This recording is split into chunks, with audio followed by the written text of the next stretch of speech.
ჩვენს დროებაში ძალიან რთულია პროგნოზის გაკეთება იმ მოვლენებთან დაკავშირებით, რომლებიც ახლა მიმდინარეობს მსოფლიოში. არავინ იცის რა მოხდება ხვალ, მით უფრო რა მოხდება ზეგ, მაზეგ, ერთ კვირაში, ერთ თვეში, ერთ წელიწადში და ასე შემდეგ.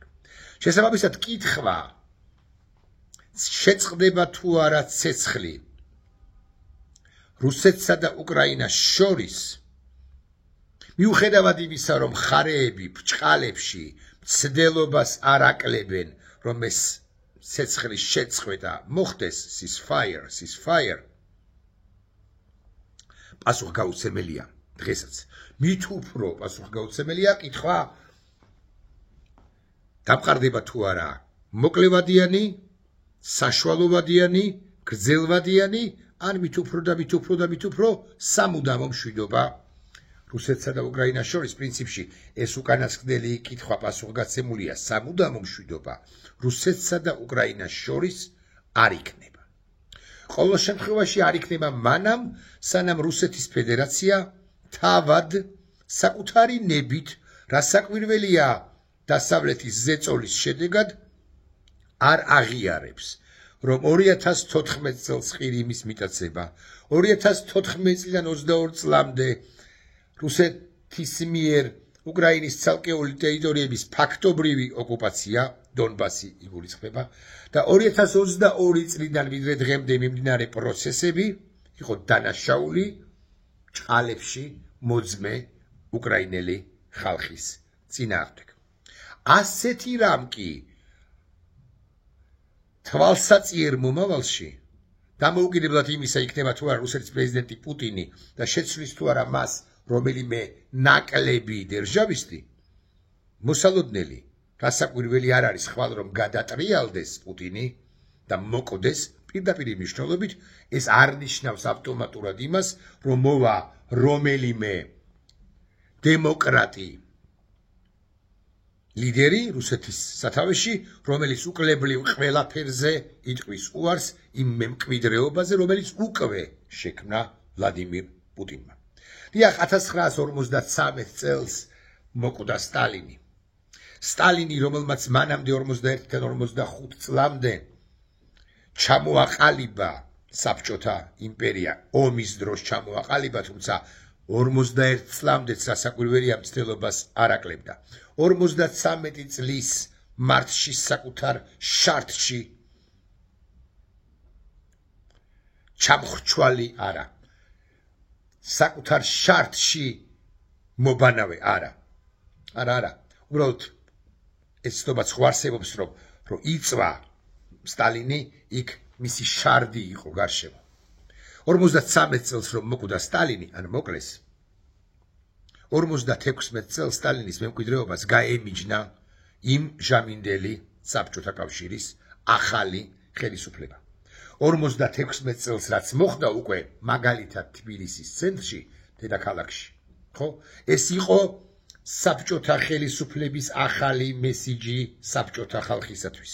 სტალინი დაივიწყეთ და ახლა ჩვენ მოგყევით, ჩვენ მოგზდიეთ. იქ იყო უამრავი პიროვნული ფაქტორი ნიკიტა ხრუშოვისა, უამრავი ამბავი შეჯიბრებითობა მათ შორის ბელად სტალინთან, მაგრამ მოხერხდა როგორღაც და ვიდრე ბრეჟნევამდე, გორბაჩოვამდე სტალინი განიდევნა და განიდევნა გორბაჩოვის ჩათვლით, ხო?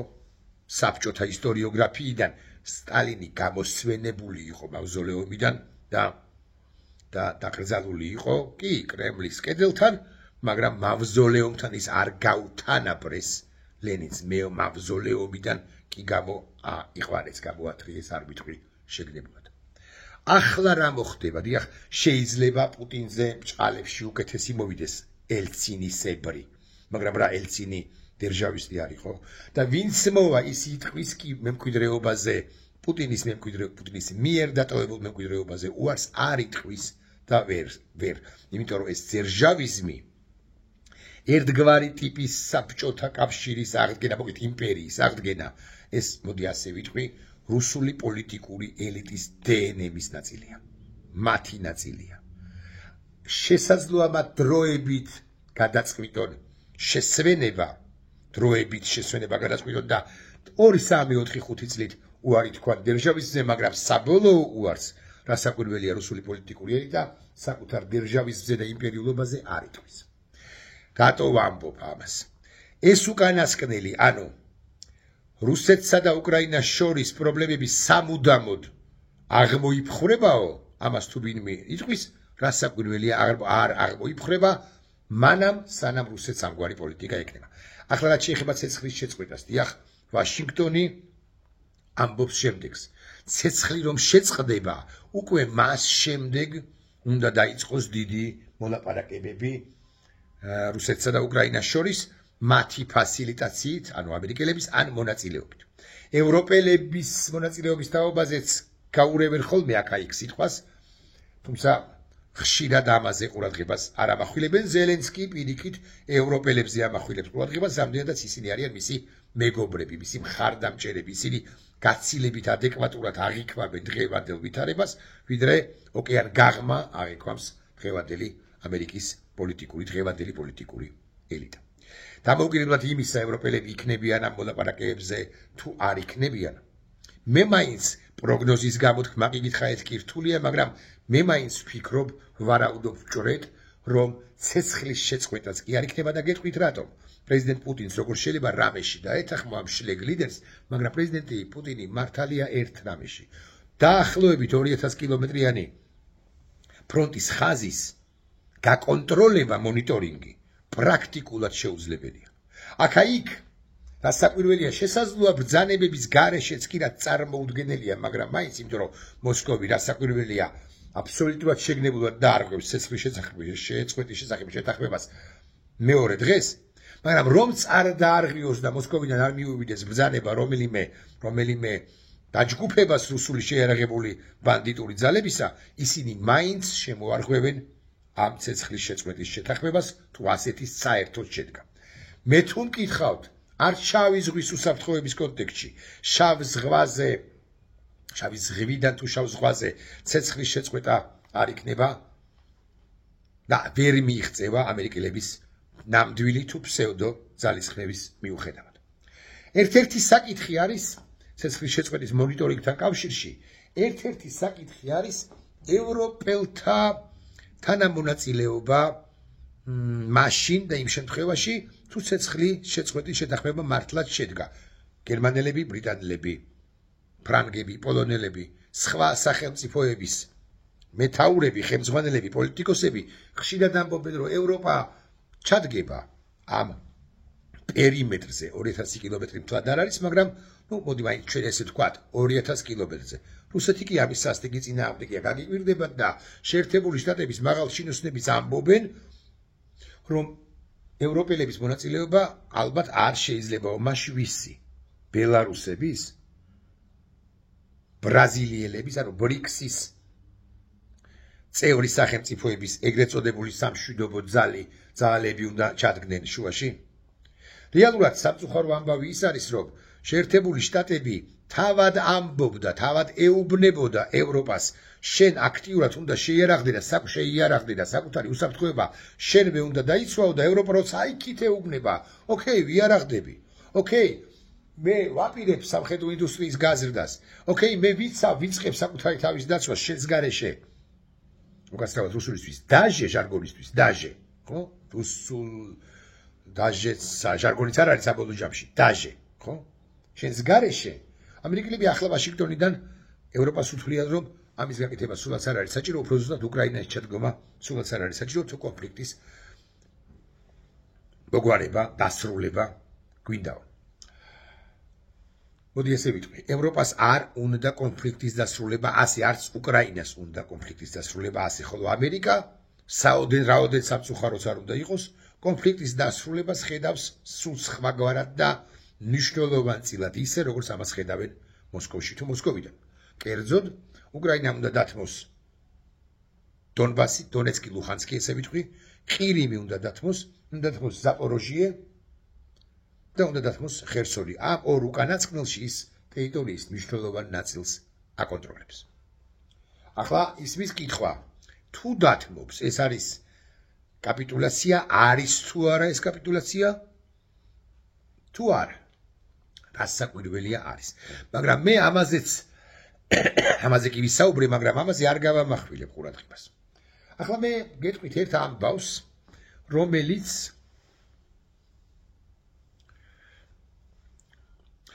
თაობაზეც აქა-იქ დასავლურ მედიაში ჩნდება პატარა რემარკები. იცით თქვენ, რომ შეერთებული შტატებიდან ისმის, ვაშინგტონიდან ისმის, ისმოდა და ისმის განცხადებები იმის თაობაზე, რომ ზელენსკი მესამე მსოფლიო ომსაც კი გამოიწვევს ამ შემთხვევაში, თუ ასე გააგრძელა და თუ ასეთი უკომპრომისო იქნა. და ამგვარი მესიჯების ისმის, რომ ზელენსკი უნდა წავიდეს, არჩევნები უნდა ჩატარდეს, ეს იყო მოთხოვნა რუსეთისა და ზელენსკის ჰქონდა ძალიან არგუმენტირებული პასუხი მასთან დაკავშირებით, რატო არ უნდა ჩატარებულიყო და არ ჩატარდება არჩევნები უკრაინაში. სიგიჟის ზღვარს მიღმა ინფორმაცია იმის თაობაზე, რომ თურმე ტაკერ კარლსონი და სხვა არაოფიციალური პირები ზონდირებას აკეთებდნენ კი არა, პრაქტიკულად ელაპარაკებოდნენ უკრაინული პოლიტიკური ელიტის ცალკეულ წარმომადგენლებს იმაზე, რომ არჩევნების დანიშნვის შემთხვევაში მათ მიეღოთ მონაწილეობა არჩევნებში. და გაემარჯვათ კიდეც ამერიკელთა მხარდაჭერით, ესეთი ორი იყო მინიმუმ 3. გენერალი ზალუჟნი, პეტრო პოროშენკო, ყოფილი პრეზიდენტი და ყოფილი პრემიერ-მინისტრი იულია ტიმოშენკო. ეს უკანასკნელი საერთოდ არც უნდა მივიღოთ მხედველობაში, იმდენად მისი რეიტინგი ძალიან დაბალია. პეტრო პოროშენკოსი 15% ზალუჟნისა, მაღალი ვინისის იქნებ ზელენსკიზე მაღალიც კი. რაოდენ უცნაურიც არ უნდა იყოს 3-ვე, ანუ იულიამაც, პეტრომაც და ვალერი ზალუჟნიმაც, ამერიკელთა ეს არაოფიციალური პირები მით უფრო გაუშვეს იმის იქით. ანუ უთხრეს, რომ ომის მდგომარეობაში არჩევნების ჩატარება უკრაინაში არ შეიძლება და ისინი ენდობიან თავიდან ბოლომდე ამ კუთხით ენდობიან, მხარს უჭერენ პეტრო პოროშენკოს ზავნილია პირველ ყოვლისა ეს პრეზიდენტ ზელენსკის. მაგრამ ერთ წამს წარმოვიდგინოთ, რომ ეს არჩევნი მივიდა პროცესები აქამდე.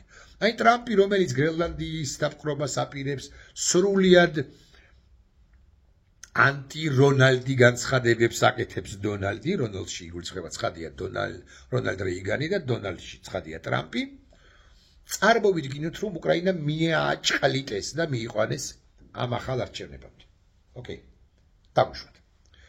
აქა-იქ ამერიკულ პრესაში გაჩნდა ამგვარი ცნობებიც იმის თაობაზე, რომ ომის მონაწილე ორი პირი, ზელენსკი და პუტინი, ორივე უნდა წავიდეს. 36 წლამდე აქვს პრეზიდენტ პუტინს რუსეთის ფედერაციის სათავეში ყოფნის უფლება. 36 წელს 86-ის თუ 87-ის იქნება. და მე რაღაცა ეჭვი გამიშთა იმის თაობაზე, რომ თუ კვანძის გახსნა შეიძლება ამერიკელთა ერთ-ერთი ვარიანტი ხას უსვავ, ერთ-ერთი სცენარი იყოს, რომ წავიდეს პუტინიც და წავიდეს როგორც ომის მონაწილე დამნაშავეს არ ვიყwi და წავიდეს ზელენსკი, გაიცვალოს ზელენსკის წასვლა პუტინის წასვლაში. მოსკოვი ამაზე არ დათანხმდება. რასაკვირველია, პუტინი არის მათი მთავარი პირი. მით უფრო რომ რაც გადაცემის დასაწყისში ვთქვი, ვინც არ უნდა მოვიდეს რუსეთის სათავეში, ის არანაკლები იქნება ვიდრე პუტინი. თუ მეტი არა, ხო მეტი წარმოუდგენელია და აჩრდილი პუტინისა, ვინც არ უნდა მოვიდეს. პატრუშევი სასაცილოა მე თუ გითხავთ. მე გეტყვით, ვინ არის ერთ-ერთი კანდიდატი.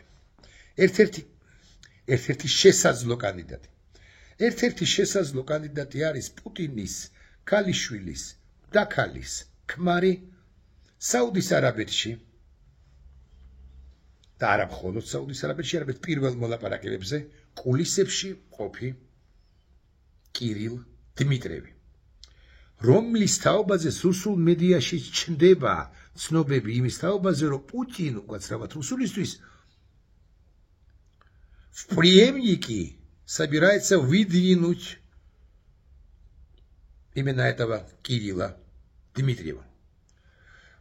პუტინის, აქ იგითხარით, ქალიშვილის და ქალის ქმარია, საერთოდ ცნობები იმის თაობაზე, რომ ქალიშვილის და ქალის ქმარი არ არის და სხვა რამეც არის, ამაზე ყოფილა მოყვითალო მედიაში ცნობები.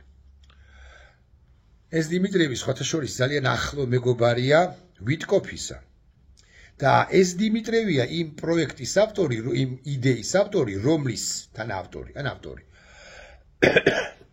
ვიტკოფის მეგობარია, იგითხარით და იმ იდეის ავტორი, რომ ყველა გასადენი რუსეთიდან ევროპისკენ მიმავალი გადაეცეს და ეთმოს შეერთებულ შტატებს, რომლის ლიდერიც აკი სულ ამბობს დილ, ვივაჭროთ, გავრიგდეთ, ეკონომიკა, ბიზნესი, ფულის შოვნა და ასე შემდეგ, ანუ ტრამპი. ამავე დიმიტრევს, უსტივას რო წარმოთქვა გვარი, მიეწერება სხვა იდეაც, რომ ის სასარგებლო წიაღისეული, რომელიც არის უკრაინის არა იმ ტერიტორიაზე, რომელსაც საკონტროლებს კიევი და არის ოკუპირებულ ტერიტორიებზე, ესეც გადაეცეს გაგიკვირდებათ და შეერთებულ შტატებს. და აი ამ ყველაფერში გამოვაჭრობაში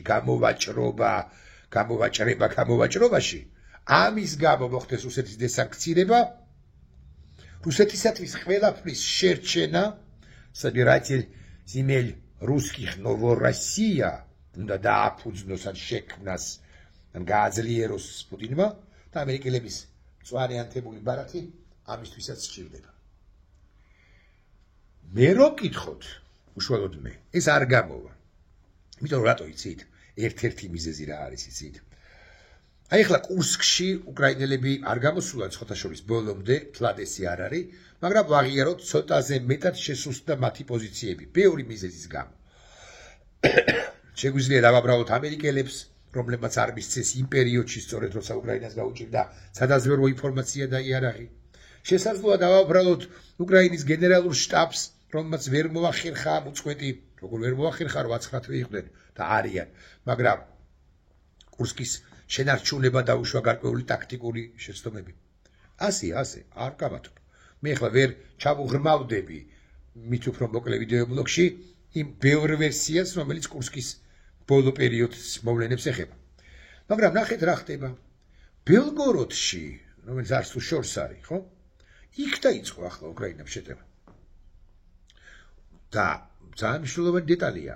უკრაინის ოფიციალურმა ძალებმა კი არ დაიწყეს ეს ფორმალური თვალსაზრისით, არამედ პარტიზანებმა, ხოლო უკრაინას როგორი გაცოდნა, უკრაინას როგორც სახელმწიფოს, უკრაინელებს როგორც ერს ხალხს, როგორი ცოდნა და გამოცდილება აქვთ პარტიზანული ომებისა, ამ ვიდეოს რომ გამორთავთ, რომ დავამთავრებ, თქვენ თორმე ჩახედეთ, ასე მაგალითად Google-ის საშუალებით ვიკიპედიაში, ან მხოლოდ Google-ში, ვიკიპედიის გარეშე დააკრიფეთ ამგვარი ტექსტი უკრაინის პარტიზანული მოძრაობა, ომი, რუსეთის წინააღმდეგ. აღმოაჩენთ საოცარ ამბებს, ვინც არის ის, ასე არაფერის მენია, ასე მაგალითად ბანდერას თაობას. ხო და ეს ახალი ბანდერები იბადებიან, მეთქი ასე გეტყვით, რომლებსაც ვერაც ძალა მსოფლიოში, ვერც ტრამპი, ვერც ვიტკოფი, ვერც ვოლცი, ვერც რუბიო, ვერც ლავროვი, ვერც პუტინი, დიმიტრიევი თუ დიმიტრი მედვედევი ვერ აიძულა ვერც ზელენსკი. ვერავინ აიძულებენ, დაავალდებულებენ ტყეში არ გასვლას და იქიდან რუსეთის წინააღმდეგ იერიშების არ მიტანას თუ არ მიტანას, არ მიტანას, ალბათ სწორი სიტყვა, ვერავინ ვერ დაავალდებულებს, მეთქი ამას ვამბობ. ეს რეალობაა. აღარ ვლაპარაკობ იმაზე, რომ 2000 კილომეტრიან ხაზს მართლა ვერავინ ვერ გააკონტროლებს. აღარ ლაპარაკობ, რომ ბევრი ჩათვლის თავადაც, რომ მიღწეული ეგრეთ წოდებული ცეცხლის შეწყვეტა უსამართლო არათუ შვიდობად წოდებული რაღაც ამბავი, ფაქტი, აქტი, ხო? არამედ ცეცხლის შეწყვეტაც. მე წინ ვიყავი და ამ დროს გამაჩერე შენ პოლიტიკურ ხელმძღვანელო კიევიდან. ამიტომ მე შენ მაპატიე, მაგრამ შეიძლება აღარც დაგემორჩილო. და ეს არ დამორჩილია მხოლოდ პარტიზანების დონეზე კი არა, შეიძლება უფრო მაღალ დონეზეც კი იყოს ოფიციალურ სტრუქტურებს გული. ამიტომ სტრუქტურებს გულისხმობ. შენაერთებს გულისხმობ. ამიტომ დაივიწყოს შეერთებულმა შტატებმა არა, დაივიწყონ აქაურმა პირებმა, რომლებიც საუბრობენ დღენიადაკ საუბრობენ ცეცხლის შეწყვეტაზე და მით უფრო დროებით მოკლევადიან, საშუალოვადიან ან გრძელვადიან ან სამუდამო მშვიდობაზე ესეთი ცდები ჩემი აზრით უნდა დაივიწყო. მანამ არ იქნება სამართალი, არ იქნება მშვიდობა. გადავიტანოთ ახლა ეს. უკრაინულად წარმოვთქვათ, ვერ წარმოვთქვა, მაგრამ მაინც ვთარგმნოთ როგორღაც. არ იქნება სამართალი და არ იქნება მშვიდობა. დიმიტრევი მოვა თუ არა რუსეთის სათავეში, მე ეჭვმეპარება. ყოველ შემთხვევაში ამ ეტაპზე პუტინს საკუთარი მისია ჯერ არ შეუსრულებია რუსი ხალხის წინაშე, ის ჯერ არ არის საბირაძელი, ჯერაც არ არის საბირაძელი ზიმენ რუსკი ხმას უჭირს. ხო, ეგ რა მაგის პასუხია, რაღაცა უჭირს თქვით. მე არ ვიცი ვინ უნდა გაიგოს ეს ვაშინგტონში, მაგრამ ჩვენ უნდა გავიგოთ აქ. ჩვენ თავად რუსეთთან ომგამოვლილმა ქვეყანამ, ომგამოვლილმა ხალხმა იმისათვის, რომ უკვე შემდგომ დაიწყოს ახალი ომები პოსტსაბჭოთა ან პოსტსოციალისტურ თუ გნებავთ სივრცეში, რუსეთს სჭირდება პაუზა. ამ თვალსაზრისით თუ ვიმჯერებთ, რუსეთს მართლა სჭირდება ამოსუნთქვა საკუთარი სამხედრო ინდუსტრიის გაძლიერება და უკვე შემდგომ გადარჩენილ უკრაინაზე იერიშების მიტანა. ამიტომ სჭირდება ეს დროებითი 2-3 წლიანი პაუზა სამშვიდობოდ წოდებული, მაგრამ არა მხოლოდ, მაგალითად, გაგიკვირდებათ და რუსეთს აიხა წვნებს ატარებს, რუსეთს სჭირდება სახმელეთო ხაზის გაჭრა, დეტალურად უნდა გავაკეთო ამაზე ვიდეო ბლოგი რომელიღაც ეტაპზე. სახმელეთო ხაზის გაჭრა კალინინგრადამდე, რომელიც ისეთი ძირითადი კი არა, მთელი რუსეთისაგან მოწყვეტილია. იქ არის პატარა დერეფანი, რომელიც ბელორუსიაზე და ლიეტვაზე, ბელორუსიის საზღვარზე ლიეტვაზე გადის. და იქ შეჭრა იმ დერეფნის, არსუდიდის შეჭრა იმ დერეფანში, დაკავება და კალინინგრადში, რომელშიც სხვათა შორის მას საკმაო იარაღი აქვს თავმოყრილი, იმ კალინინგრადში გამაგრება. არის თუ არა ეს შუაგულ ევროპაში ომი? რასაკვირველია არის. და რასაკვირველია, ევროპელები ამას შესანიშნავად ხვდებიან. აკი ამიტომაც ემზადებიან, მათ შორის ლიეტუველები, თავდაცვისათვის და არა მხოლოდ ლიტველები, მარტო ლიტვა, მართლაც და მართლა რას გახდება ახლა ამ ვეება სახელმწიფო რუსეთთან. რუსეთს სჭირდება ამოსუნთქვა, რომ მერე დარჩენილ უკრაინას მზე მიიტანოს იერიში, ვინის ისხსენებულ ლიეტვაზეც, ესტონეთზე, ლატვიაზე, პოლონეთზე, ჰიბრიდული თუნდაც, აი, ხვალაშორის ამოვწუროთ ახლა სამშვიდობო ჯარებზე რომ ვლაპარაკობთ, რომლებიც უნდა ჩადგნენ ფრანგების, გერმანელების წესით, იტალიელების, პოლონელების, ბრიტანელების. იცით რას აპირებს რუსეთი? ესეც რუსულ წყაროებშია, მე არ ვიგონებ ამ ყველაფერს. როგორ არის რუსულად? ნაპროჩნასць. სიმტკიცეზე უნდა გამოსცადონ ნატოს წევრი სახელმწიფოების ჯარები და იმ შემთხვევაშიც კი თუ ჩადგებიან ისინი, არ ვიცი, 48,000. აქ-იქ რუსეთმა უნდა დაარტყას მათ და უნდა დაელოდოს პასუხს საფრანგეთიდან, გერმანიიდან თუ ბრიტანეთიდან, რას იზავენ შესაბამისად მოუყვეთ პარიზი, ბერლინი თუ ლონდონი. როგორ გაბედეთ ჩვენ ჯარისკაცებზე თაიერიშის მიტანა, თავდასხმა, ამას იტყვის პარიზი, ბერლინი და ლონდონი და ვარშავა და რომი თუ ბრიუსელი, მოდით უბრალოდ ესე ვიტყვი, თუ არა. და რუსეთი ამ ნაპროჩნას სიმტკიცეზე, ალბათ სწორი თარგმანია, უნდა გამოსცადოს, აპირებს რომ გამოსცადოს ნატოს წევრი სახელმწიფოები ამ მიმართულებითაც და ასე შემდეგ. არა, არ დათანხმდება მათ შესვლას, მაგრამ ვინ კითხავს რუსეთსო, ვინმე რო თქვას ევროპიდან და მართლა შევიდნენ, ამას კი უნდა დაელოდოს,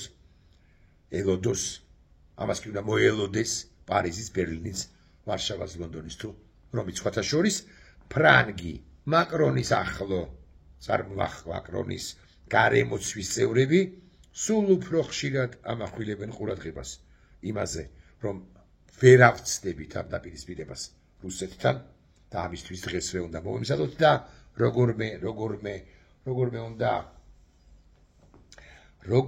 უნდა ასე უნდა ვიხმარო.